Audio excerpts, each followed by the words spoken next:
Hi there, I'm Carly, and today I want to talk about why I quit using medical marijuana and what the research says about heavy, regular medical marijuana use. And I want to be clear from the beginning, this is not a cannabis is evil video. My personal opinion is that cannabis can be okay recreationally once in a while for some adults. I'm not here to shame anyone who uses it occasionally, and I'm not here to say that nobody has ever benefited from medical marijuana. But I also don't think heavy daily use is harmless. And I especially don't think people are warned enough about what can happen when medical marijuana goes from being something you use as a tool to something you need every couple of hours just to feel normal. And that's what happened to me. I use medical marijuana for real reasons.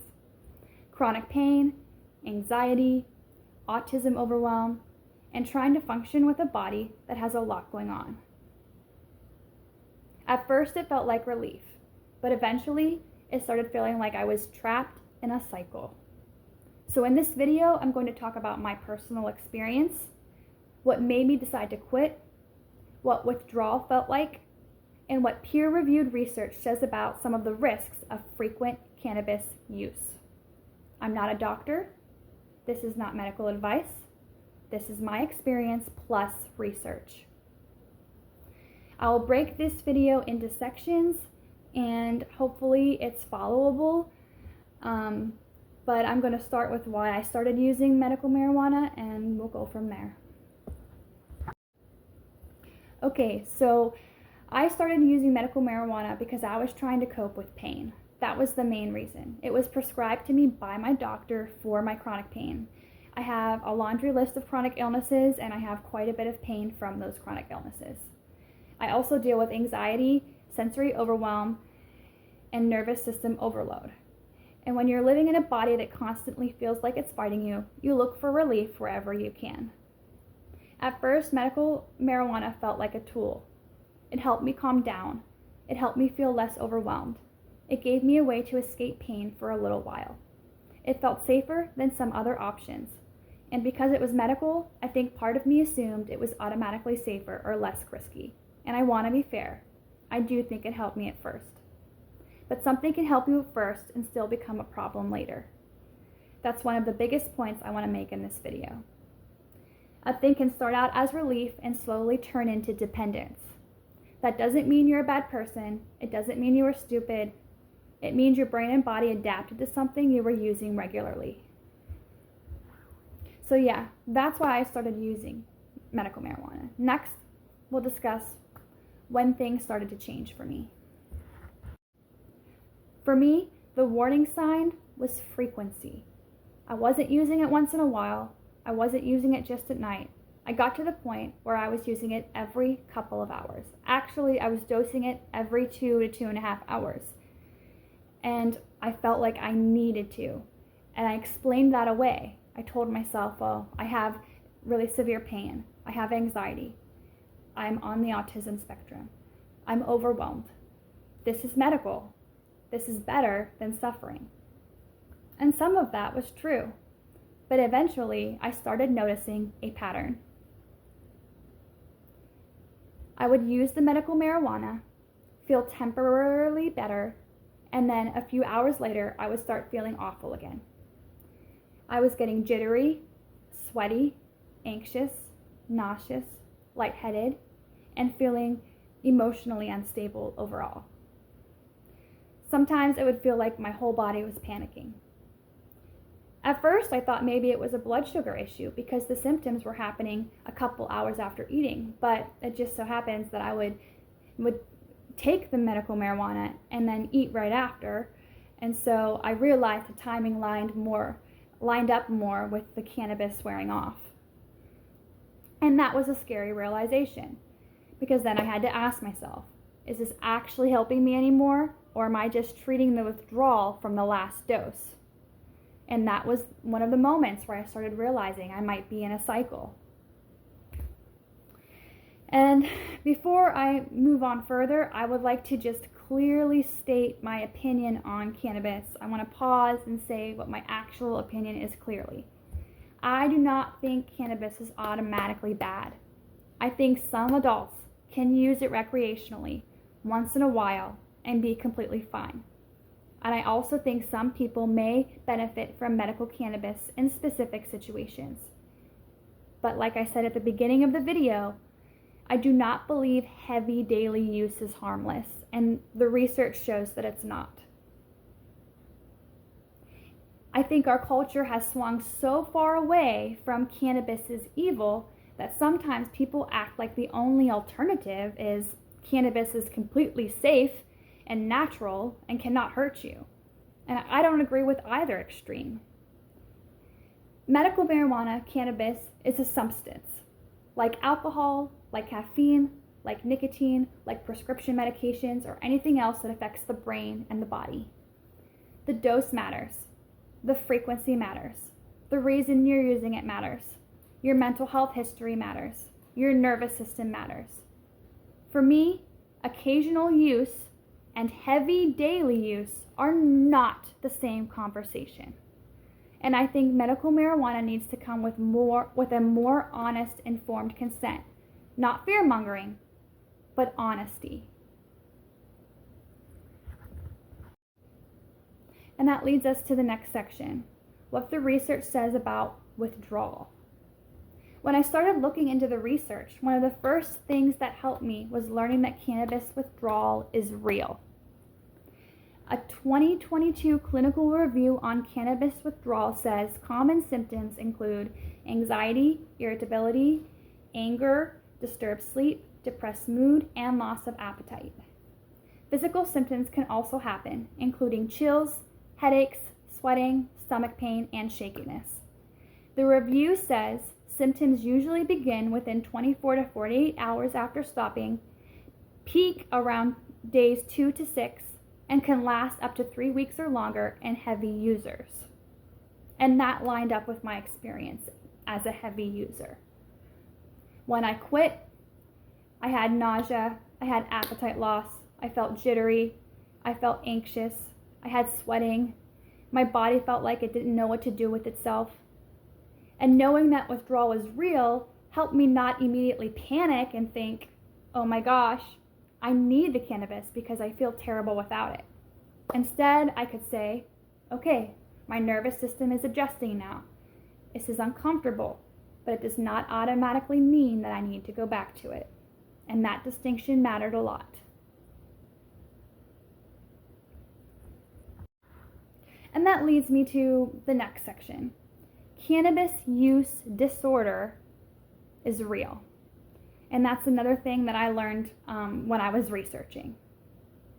Cannabis use disorder basically means cannabis use has become hard to control or continues despite negative consequences. A 2024 systematic review and meta-analysis found that among people who use cannabis medicinally in the past 6 to 12 months, about 29% of those people met the DSM-5 criteria for cannabis use disorder. That number really honestly surprised me because medical marijuana is often talked about like it's separate from dependence risk. Like if you're using it for a medical reason, it somehow can't be a problem. But for me and for a lot of people, that's not true. I had a real reason for using it, but I also started feeling like I needed it constantly. And when something becomes something you need every couple of hours to feel physically or emotionally okay, I think it's worth taking seriously. Again, that doesn't mean you're a bad person. It means the substance is doing what substances can do. Your body adapts, your tolerance changes, your baseline starts to shift. Another thing I found when I was doing research on medical marijuana is that there are studies that show mental health, anxiety, and brain effects from heavy use. One of the complicated things about cannabis is that it can feel like it helps anxiety in the short term, but for some people, especially with frequent use or higher THC, it can make anxiety worse over time. And that was part of my experience. I used it to calm down, but eventually I felt like I was getting more anxious between doses. Instead of feeling more stable overall, I felt like I was constantly chasing the next period of relief, chasing that next hit. The CDC says cannabis affects our brain functions involved in memory, learning, attention, decision-making, coordination, emotions, and reaction time. The CDC also says cannabis use is linked with mental health risks, including psychosis and long-lasting mental disorders, and that the association with schizophrenia is stronger for people who start younger or use it more frequently. I want to be careful here. I'm not saying cannabis causes the same outcome for everyone. It doesn't. People have different genetics, histories, brains, and risk factors. But I do think it's important to say that cannabis is not psychologically neutral. It affects mood, perception, emotional regulation. And if you're already someone with anxiety, PTSD, depression, autism, chronic pain, and/or trauma like me, that can be complicated fast, or that can get complicated really fast. For me, cannabis started as something I used to regulate myself, but eventually it made my natural regulation worse.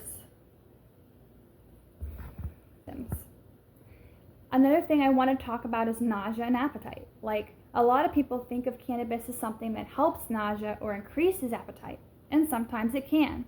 But frequent cannabis use can be connected to nausea and vomiting problems in some people. There's a condition called cannabinoid hyperemesis syndrome, or CHS, and it's a condition linked to long-term cannabis use where people can have cycles of nausea, vomiting, and abdominal pain. A 2024 review describes CHS as a gut-brain axis disorder involving recurring nausea and vomiting that can be intensified by excessive cannabis consumption. Stat Pearls also describes CHS as cyclical nausea, vomiting, and abdominal pain after cannabis use, often after years of use, with symptoms resolving after stopping the cannabis. I am not saying I definitely had CHS, and I wouldn't try to diagnose myself, but I do think it matters that cannabis can be connected to nausea in some long-term users, because people often only hear the opposite, that cannabis helps nausea. For me, quitting came with nausea and appetite loss, which was scary, but I also had to wonder how much of my nausea and body panic had become connected to the cycle of using it, it wearing off, using it again, it wearing off. In fact, I'm not even wondering, I know, because that was one of the main reasons why I quit, because I would start to feel these symptoms every time it started to wear off, which required me to use it very, very frequently. In the next section, I would like to talk about heart and body effects.